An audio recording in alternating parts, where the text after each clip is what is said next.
Сәлеметсіздер ме оқушылар? Мен Қармақшы аудандық оқушылар үйінің үжді модельдеу үйірмесінің жетекшісі Дүйсенова Гүлдана Қуатқызы. Бүгінгі өтетін сабақтың тақырыбы үжді модельдеу ұғымына түсінік беру.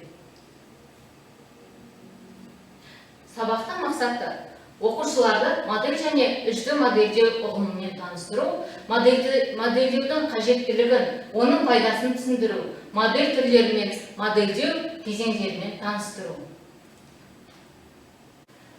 Модель ұғымы туралы біз не білеміз? Модель ұғымын біз күнделікті өмірден кездестіреміз. Мысалы, машиналардың, ұшақтардың, математикалық амалдардың, геометриялық фигуралардың, тұрғын үйлердің және тағы да басқа модельдерді күнделікті өмірде біз кездестіреміз. Модель дегеніміз не? Модель дегеніміз нақты бір объектіні, процесті, құбылысты ықшам әрі шағын түрде бейнелеп көрсету үлгісі. Ал объект бұл зат, оқиға, процесс, табиғат және тағы басқа құбылыстар жатады. Үжді модельдеу туралы біз не білеміз? Үжді модельдеу туралы біз не білеміз? Бүгінгі күні үжді графикалық моделімен бейнеленетін әрекеттер көптеп кездеседі. Үждімейшнл сөзін ағылшын тілінен аударғанда үш өлшемді объект деген мағынаны білдіреді. Ғимараттар, ұшақтар, көліктер, тұрмыстық техника, қаламдар, микросхемалар және компьютерлердің модельдері бұл үжді технологиясының көмегімен құрастырылған модельдер. Үжді көмегімен орындалатын объектілер мүмкін болмайтын нәрселерді көруге мүмкіндік береді. Үжді модельдеу қандай салаларда қолданылады? Үжді модельдеу көптеген салаларда қолданады. Соның ішінде ойын индустриясында, виртуалдық мұражайларда, құрылыста, теледидарда, дизайн студиясында, жарнамаларда, өндірістерде көптеп қолданылады. Үжді модельдеу үшін қандай бағдарламаны біз қолданамыз? Үжді модельдеу үшін, үш өлшемді модельдеу үшін біз көптеген бағдарламаларды қолданамыз.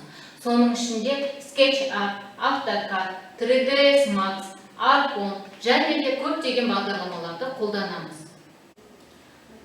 Үш өлшемді бейнелерді модельдеу үшін қандай қадамдарды орындай білу қажет? Үш өлшемді бейнелерді модельдеу үшін қандай қадамдарды орындай білу қажет?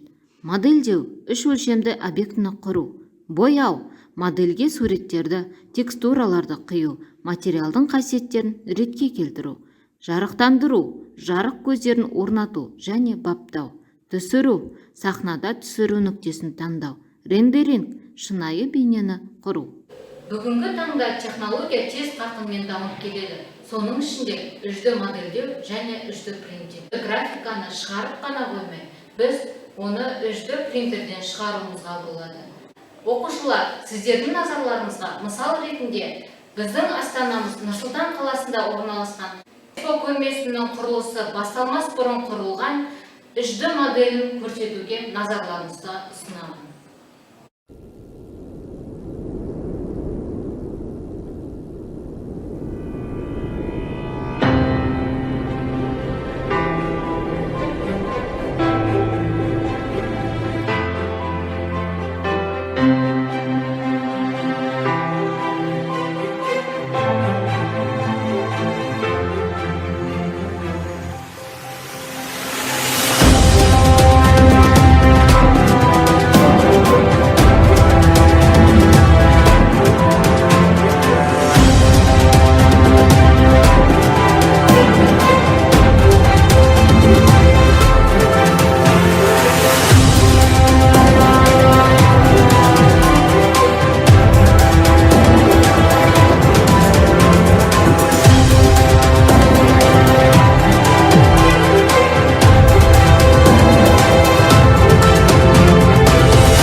Оқушылар, бүгінгі сабағымыз осымен аяқталды. Назарларыңызға рахмет, сау болыңыздар.